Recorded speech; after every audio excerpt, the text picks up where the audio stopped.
have just stumbled upon the wildest TikTok tell-all I have ever witnessed. This is like Risa Tisa, but 10 times more shocking than even that story. Part 47, who the did I marry? There's allegations of lies and cheating and paternity fraud. This whole multi-part TikTok docuseries was created by the story's main character, Brett Fairley. Now, for the sake of legal reasons, I'm going to have to blur out some of the names and faces, but overall, I will give you guys a summary of this insanity because this is a story of a woman allegedly wielding her power as a mother in vicious ways, and allegedly using her child as a pawn in what Brett describes as a very nefarious game. And after uncovering what he alleges to be her web of lies during his mandatory silence on social media for 6 months, he has decided, at risk of potentially breaking a gag order, to tell his story. And if that is true, that he's breaking a gag order to come out with this story, I would argue that it is not necessarily a good idea in the court of law to do that. I don't have any good ideas left. But the internet loves that he is doing this. Someone said, "You made the right choice coming to us." He is getting lots of views with this story. As of today, though, we are only 12 episodes into a story that just keeps uncovering more questions as he dives deeper in. The audiences are hooked. It's just been crazy. So many people were saying this. Someone said, "Netflix, where are you?" Another person said, "Someone call Hulu because it's crazy." There were people from Brazil and South Africa and literally all over the globe being like, here at 4 a.m. from Brazil watching, chiming into my favorite Netflix show, Brett Farley show. I mean, people were just obsessed. They're watching from all over the globe. For the sake of this story and legal reasons, I will not be calling this woman by her name, though I will be calling her by a new name that I have decided for today's episode, Jezebel. I found it fitting, and I think you will soon see why. Born of Jezebel, I shan't not be distracted by you. So here is just how this series starts and how I first heard about Brett's story. I'm probably going to jail for this. I don't care. I've stayed quiet long enough. A few years ago, I agreed to be a sperm donor.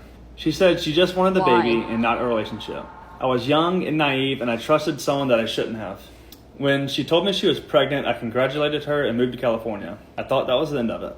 But then she started messaging my mom. She said she had no one, and she pressured us all to be at the birth. So we did. We were all at the birth. I signed the birth certificate, and I decided to be in the baby's life as a dad. I let her and the baby live in my Airbnb for free. I had to pay child support, and she took over $52,000 from me. 2.5 years later, I decided to take 2 DNA tests.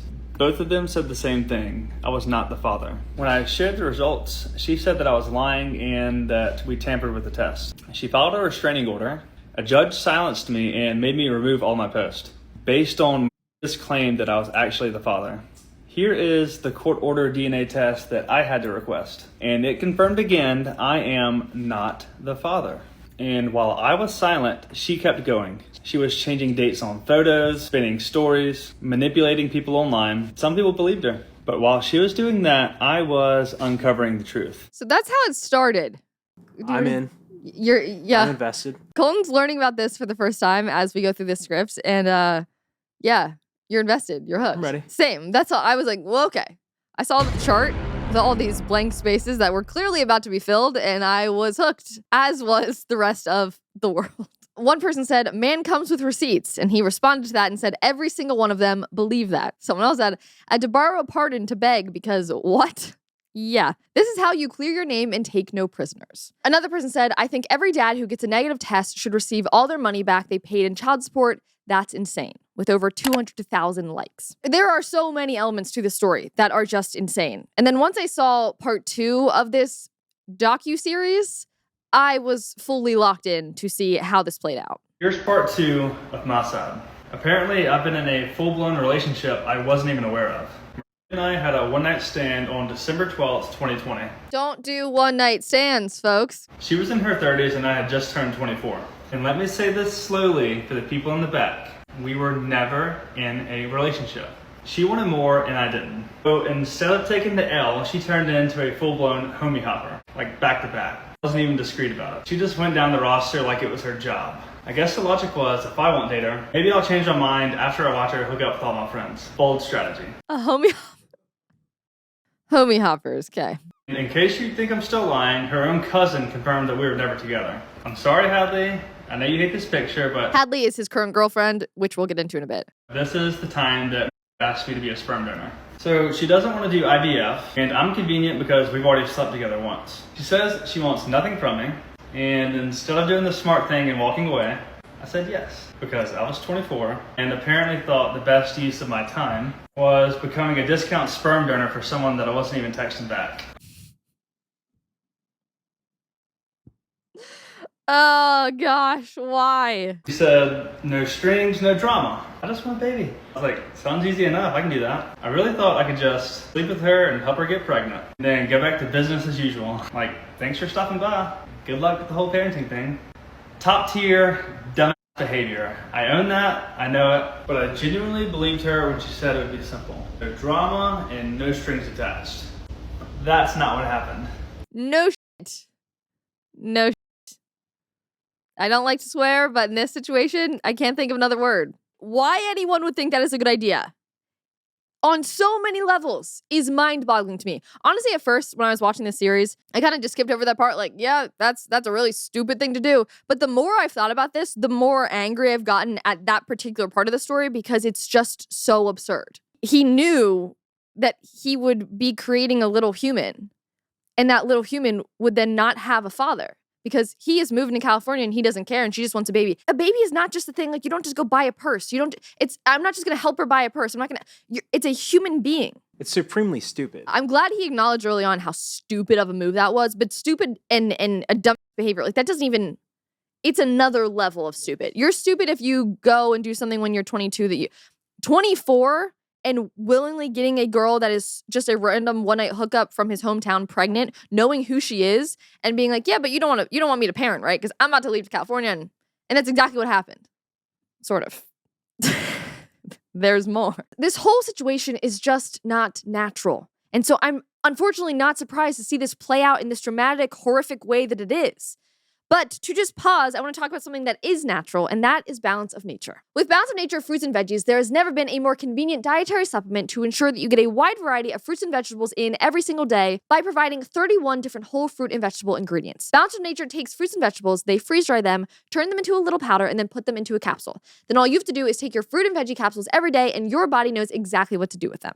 As I've been telling you guys, I'm getting really good with my supplement routine, and Balance of Nature is right up there on my shelf. I take them every day, and they're just so easy and convenient, which I love, especially when I'm not getting a good balanced meal throughout the day, which unfortunately I'm guilty of doing more often than not. So if you guys also want to get balanced diets, you can go to balanceofnature.com and use promo code Conrad for 35% off your first order as a preferred customer, plus you will get a free bottle of Fiber and Spice. That's balanceofnature.com, promo code Conrad today. Now I'm going to try to quickly condense a lot of the other parts of this story, which you can go obviously watch on TikTok or Instagram, but he goes on to explain that this girl told him that she was pregnant, then after they did their little sperm donation, but it was before there was even a baby when she told him that she was pregnant. She actually was not pregnant, allegedly, at the time. And then he and his current girlfriend, who is a famous nurse over on TikTok, Nurse Hadley, have been able to actually prove that the timelines did not add up from when Jezebel told him that she was pregnant versus what the ultrasound photos actually showed.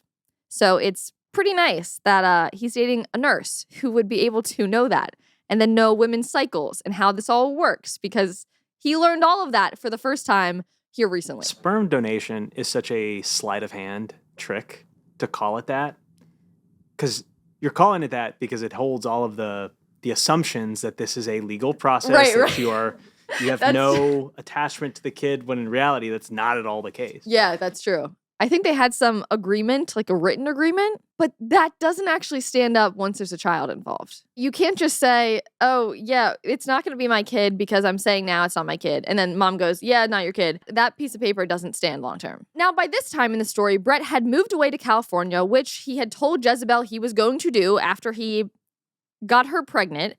But then she started reaching out to him, essentially guilt-tripping him and his family into actually becoming a part of her life, saying that she had no one to be at the birth. She needed family, she needed support, she needed help. And then naturally, his parents, the grandparents of this child, and also Brett at a certain point, decided to become involved in this woman's life and in the baby's life. So much so that he ultimately decided to fly home and attend the birth, which is where he signed the birth certificate and the legal documents to assign him as the parent of this child. And it was only at this time, Brett says, that he had sent her photos of the plane tickets home, he was coming home for the birth, that suddenly, after 8.5 months, Jezebel makes her first post on social media showing that she's pregnant fully pregnant, and uses his last name as the baby's name announcement. So suddenly he's in. The hooks are in. He's dad. He calls his mom here, and the mom says how like this girl was saying if anything ever happened, like I'd want you guys to raise the baby. So immediately they're all hooked. They're all locked together. She told me if something ever happens to her, I want you to raise the baby. And I just remember thinking that poor girl has no one. By then, my family was in. They were planning to be at the birth, and I was about to be too. My mom tells us she has no one coming to the birth, no family, no support. She's scared, and she really wants me to be there. So I booked the flight on February 23rd, 2022, and it's $677. And a screenshot. By this time, we had 2 separate baby showers and never posted anything about it. Not one bump photo, nothing. And then a few hours after I booked my ticket, and on the same day that I sent her the screenshot confirming I was going to be at the birth. And at 8.5 months pregnant, that is the first time she ever posts that she's pregnant. And she uses my last name. She waited until I was fully in, and then she told the world. She didn't just lie, she made sure the lie had backup. The day the baby was born, I was there, and I was the first person to ever hold the baby. And I just remember thinking, this is what it feels like to become a dad. I didn't care about anything else in that moment. My parents are there posting about how they're grandparents again. And then the nurse comes in and she brings in the forms for the birth certificate and the acknowledgement of paternity. I signed everything because I thought the baby was mine and knew I would. He didn't have any questions as to the paternity of the baby, even though he also called her a homie hopper who was sleeping around with everyone. I feel like maybe I would have questioned it just a bit more from the jump. After the birth, she scheduled a full-blown newborn photo shoot. She posed me holding the baby and they would jump in the photos. She had my dog in the photos too and had already ordered a bandana that said Big Brother. She shared the photos online, but I had no idea because I was already blocked on Facebook. She was posting pictures of me and the baby, making it look like we were this perfect little family. And while I'm across the country, she's messaging my childhood friends. She's asking my best friend Dylan and his girlfriend Megan to babysit, and they do. She starts asking my friends and family if they want to be the godparents. She didn't just ask 1 or 2 people, she told multiple friends they might be chosen. Literally, this is what my brother posted of me, the baby, and my friends. He joked, the godparents who didn't make the cut. And liked the picture. At first, she kept things peaceful and calm. It's like she didn't want to risk pushing me away too fast. Once I was settled into this nice little world she created for me, that's when she started to tighten her grip. And then, according to Brett, everything intensified further when he fell in love with Nurse Hadley. Jezebel apparently freaked. Someone said, she's obsessed with you. She isn't mad because of her daughter. She's mad Hadley has the life that she wants. Her child is only being used as a pawn SMH, which is the part of this that broke my heart the most because the child here was being used as a pawn horrifically and was the main victim here, and still is. Jezebel started posting more and more on social media about how terrible of a father of a person Brett was, and as he got further and further into a serious relationship, his well-known girlfriend also got dragged into the mess and got harassed on social media. His girlfriend's a little mastermind. Those nurses who built giant platforms on TikTok from being such amazing, kind people, they were narcissists too, specifically Hadley. Girlfriend who was a nurse tampered with the test result, and Nurse Hadley lost custody of all her children. Okay, I want to take a moment to address the people saying I'm a clout chaser for addressing this again.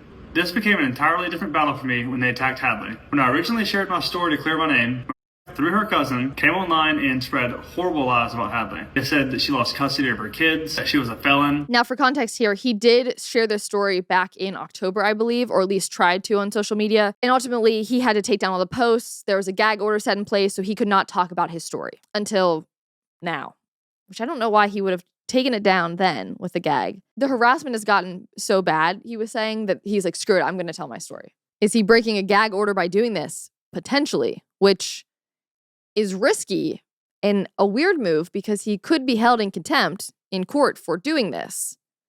But he has a lawyer, so I guess the lawyer would have cleared him to do this. I don't know. It's interesting. But he basically says that he wasn't going to come forward again until his girlfriend started taking heat online. They suddenly drug that Nurse Hadley girl through the mud. And again, from what Brett is saying, it was all a lie. At the end of this particular episode, it's 7 minutes long. Again, I'm not playing all these for you. But he goes on to then list the accounts of people who just outright lied about his girlfriend and was like, expecting an apology, which I thought was a good move. They were harassing her and spreading lies, trying to bait her into saying something back. Hadley didn't respond. She just deleted it and moved on. Meanwhile, they're in her comments saying that I was behind on child support and that she moved me into her house after only knowing me for 3 months. For the record, none of that is true. But they weren't interested in the facts. They were interested in turning the internet against her before I ever said one word. And I sat there with DNA results in my hand, knowing everything they were saying was a lie. And that's when it really hit me. This wasn't just about controlling me anymore. This was about making sure no one ever believed me. And if they had to ruin Hadley to do that, they didn't care. On October 8th, I finally posted the truth. I shared the DNA results, I told my story, and I kept it factual. And immediately, cousin Michelle jumped in to Hadley's DMs. She said, "You're the problem. Brett was never this competent until you were in his ear. He never questioned anything before you." And there it was. It was never about the DNA test. It was never about co-parenting. They were just angry because I was not easy to control anymore. And Hadley? He was never the villain. They just hated that someone finally gave me the strength to stand up for myself. And what really blows my mind is how many creators took their side. Even after Michelle publicly posted that she ever saw Hadley, it was on site. She wasn't even hiding it. She was threatening violence, admitting to lying, and openly trying to destroy her. And instead of calling that out, these creators amplified it. They didn't ask any questions. They didn't look at any of the facts. They just picked up the pitchfork and joined in. So if you're one of those people who helped them do it, you didn't just get it wrong. You helped abusers keep their power. I'll be waiting for an apology.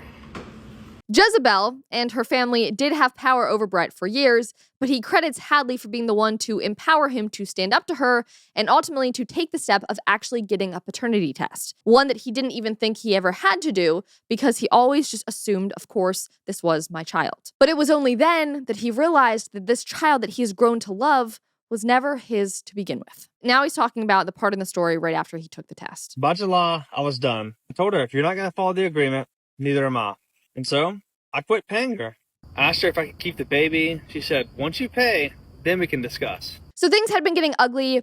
They were not following the support agreement the way that they had originally planned it or had it organized, where he was paying her every month, he'd get to see the child. I would argue he should have then taken that to court and gotten official custody of the child, but that is not what it appears that he did here. He does then go on to say that court was coming up. They were going to have another discussion. And so his girlfriend suggested, hey, maybe just do a paternity test. So that weekend when I had the baby, I decided to do it. So me and Hadley are just laying on the couch, laughing about something, and that's when I get a notification. It's an email from Paternity Lab. After I open this email, I read it, and I think I'm reading it wrong, but I scan it 3 times, and I see 0%. I look at Hadley, and I say, I'm not the dad.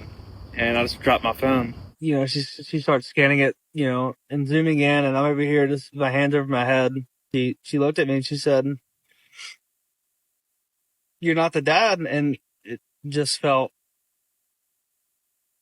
unreal. I felt shock. I feel this pressure on me to like make a decision, and I'm trying to tell everybody what else to do, and I don't even know what to do myself. And one night, Hadley comes up to me and she says that, hey babe, you know, we can just pretend none of this happened.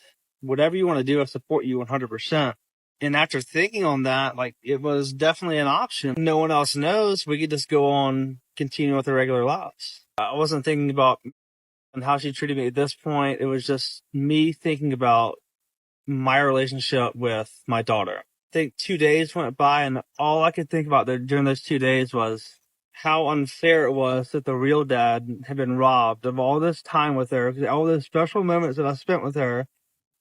Just every time she would call me dad, it just started to eat at me. At one point, I just started uncontrollably crying, and I had to call my mom to come get her. I couldn't do the test that day. So mom comes and picks her up, and Hadley being Hadley, she calms me down. And the next morning, I know that I still need to do the test. My mom brings the baby back down, and that's when we did the second test. I knew exactly how the results would be, and I knew this would be the last time I see her. And that was the single most worst day of my life. And as I'm trying to grieve this, I still have to keep quiet. I'm trying to talk to attorneys. I'm trying to keep my cool. And I still have harassing me and abusing me through messages when I know at this point that it's not my kid.